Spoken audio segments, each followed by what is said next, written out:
Hello friends, welcome back to my channel Holmes cooking with Soma. বাঙালির একটি জনপ্রিয় পিঠে হচ্ছে পাটিসাপটা পিঠে। আজ আমি আপনাদের সঙ্গে শেয়ার করছি চাল ডাল বাটার ঝামেলা ছাড়াই ইনস্ট্যান্ট পাটিসাপটা পিঠার রেসিপি, যেটা তৈরি করার সময় ফ্রাইং প্যানের মধ্যে একেবারে লেগে থাকবে না, সহজেই উঠে আসবে আর পিঠে হবে পাতলা নরম তুলতুলে। চলুন তাহলে শুরু করা যাক আজকের ইনস্ট্যান্ট সরু চাকলি পিঠার রেসিপি। সরু চাকলি পিঠার ব্যাটার তৈরি করার জন্য আমি একটা মিক্সিং জারের মধ্যে নিয়ে নিচ্ছি মেজারমেন্ট কাপের 1 কাপ সুজি। এখানে আপনারা সরু মোটা যে কোনো ধরনের সুজি ব্যবহার করতে পারেন। এটাকে প্রথমে ভালো করে মিহি করে গুঁড়ো করে নেব। সুজি যত মিহি করে গুঁড়ো করা হবে পিঠেগুলো তত পারফেক্টভাবে তৈরি হবে। এর মধ্যে এবারে অ্যাড করব কিছু উপকরণ। প্রথমে দিয়ে দিলাম 3 টেবিল চামচ ময়দা। এই ময়দাটা দেওয়ার কারণে সরু চাকলি পিঠাগুলো ফ্রাইং প্যানের মধ্যে লেগে যাবে না, খুব সহজেই ফ্রাইং প্যান থেকে উঠে আসবে। টেস্টের জন্য দিয়ে দিলাম 2 টেবিল চামচ নারকেল কোড়া। এখানে এই পরিমাণটা আপনারা বাড়িয়েও নিতে পারেন, আবার চাইলে আপনারা স্কিপ করতেও পারেন। অবশ্যই দিতে হবে স্বাদ অনুযায়ী নুন। ব্যাটারটা তৈরি করার জন্য নিয়ে নিলাম মেজারমেন্ট কাপের 1 কাপ জল। যে পাত্রের মাপ করে আপনারা সুজি নেবেন চেষ্টা করবেন সেই পাত্রের মাপ করেই জলটা নিতে, তবে পারফেক্টভাবে ব্যাটারটা তৈরি হবে। ব্যাটারটা যত স্মুথ হবে পিঠেগুলো তত পাতলা এবং সুন্দর হবে। এখন একটা মিক্সিং বোলের মধ্যে এই ব্যাটারটাকে আমি ঢেলে নিচ্ছি। ব্যাটারটা দেখে বুঝতেই পাচ্ছেন অনেকটাই ঘন। পারফেক্ট সরু চাকলির ব্যাটার তৈরি করতে গেলে ব্যাটারটাকে পাতলা করতে হবে। তার জন্য আমি এই মিক্সিং জারের মধ্যে নিয়ে নিলাম মেজারমেন্ট কাপের আরও 1 কাপ জল। জলটাকে ভালো করে নাড়িয়ে নিয়ে এই মিক্সিং বোলের মধ্যে ঢেলে নিলাম। এখন সব কিছু ভালো করে মিশিয়ে দিয়ে বেশ কিছুক্ষণ সময় ধরে ব্যাটারটাকে ভালো করে ফাটিয়ে নিতে হবে। খেয়াল রাখতে হবে এই ব্যাটারের মধ্যে কোনো দানাদার অংশ বা গুটলি যেন না থাকে। ব্যাটার ভালো করে ফেটিয়ে নেওয়ার পর এটাকে ঢেকে 15 মিনিট আমি রেস্টের জন্য রেখে দেবো, যাতে সুজিগুলো ভালো করে ফুলে সেট হয়ে যায়।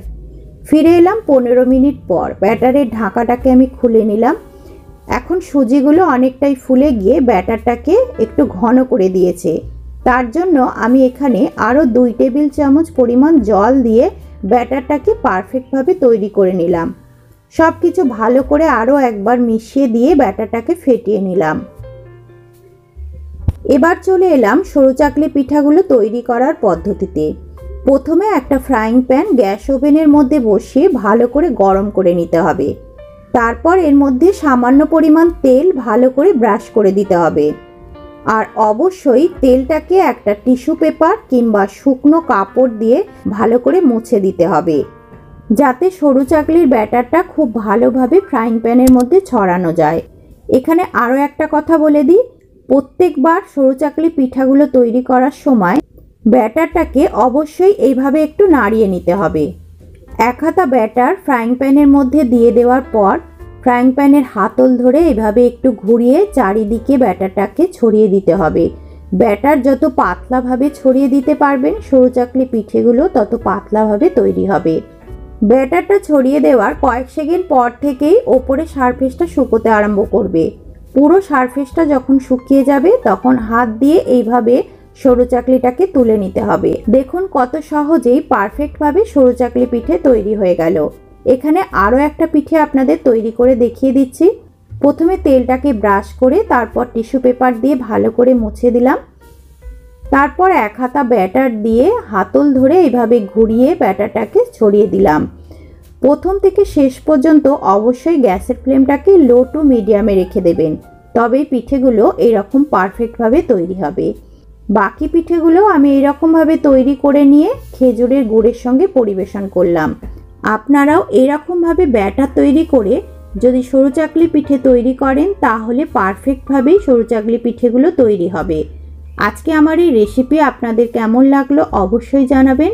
যদি ভালো লেগে থাকে আর আপনি যদি আমার চ্যানেলে নতুন দর্শক বন্ধু হয়ে থাকেন তাহলে রিকোয়েস্ট রইল চ্যানেলটিকে সাবস্ক্রাইব করে আমার পাশে থাকার জন্য। পাশে থাকা বেল আইকনটা অল করে দেবেন পরবর্তী ভিডিওর নোটিফিকেশন পাওয়ার জন্য। এতক্ষণ সঙ্গে থাকার জন্য আমার সকল বন্ধুদের অসংখ্য ধন্যবাদ।